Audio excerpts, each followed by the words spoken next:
This is my trash. And this is yours. And this is Mr. Varma's, Khan's, Mahato's, Iyer's, Singh's, and everyone else's living in our city. Then there is the waste generated by markets, malls, hospitals, industries, and offices. All this waste gets collected. Some of it gets sorted, but in the end, what's left gets thrown outside the city in a landfill. And what happens after that? Well, nothing much, except that today's waste goes on top of yesterday's, and tomorrow's waste will go on top of today's, and so on, until it all piles up so high that the landfill cannot be used anymore. And then we dig a new pit and find a new landfill. So does that waste just sit there? I mean, by common sense, it must rot. And so it does, rotting slowly and very severely. If you live close to a landfill, you know that stench. Rotting fruit peels meets discarded meat, meets a heap of all other kinds of waste, all dissolving bit by bit by bit. And the foul air that rises largely contains methane and carbon dioxide, usually more of methane than carbon dioxide. Both are greenhouse gases that cause global warming. Though over a 100-year time period, methane can be 25 times as potent as carbon dioxide. That is, 25 times worse for our planet's temperature.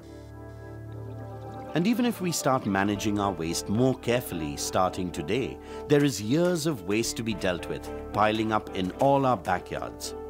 In India alone, we have to deal with the waste of nearly 5,100 cities. Most of our bigger towns and cities today have similar waste disposal sites.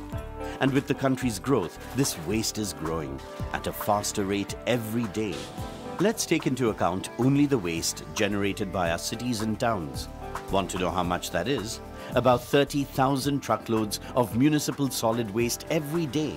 And every ton of this waste emits 300 cubic meters of landfill gases, a large chunk of which is, of course, methane.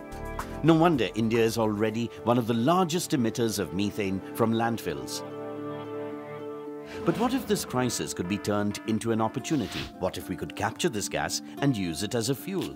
Well, scientists around the world have been thinking, and in India too, the Energy and Resources Institute, along with the Jamia Millia Islamia University, have been working on a solution called an LFG, or Landfill Gas Cleaning and Flaring Technology. While the researchers were working on this solution, the Ministry of Environment and Forests in India offered them an opportunity to apply their solution to one of the landfills in Delhi and see if it works. The landfill was brimming with over 17 years of waste. The model was put to work. A series of wells were dug deep into the landfill, and with the help of a blower or vacuum system, methane and other harmful gases were extracted out of the landfill. All the while, a central operating unit would meter the amount of these gases being released at the site. So how will a real LFG work?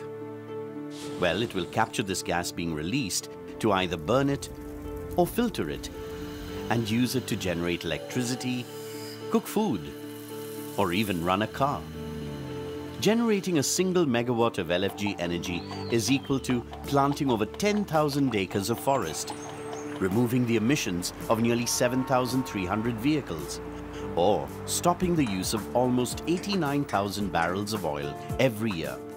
So with every bit of methane that we use, we will not just be cutting down on our greenhouse gas emissions, but also turning around a never-ending problem into a renewable source of energy. And oh, not to forget, once the methane is extracted from these landfills, the organic waste shrinks, and so does the size of the entire landfill, making it much easier to cap and close it. So, are we ready to dig in?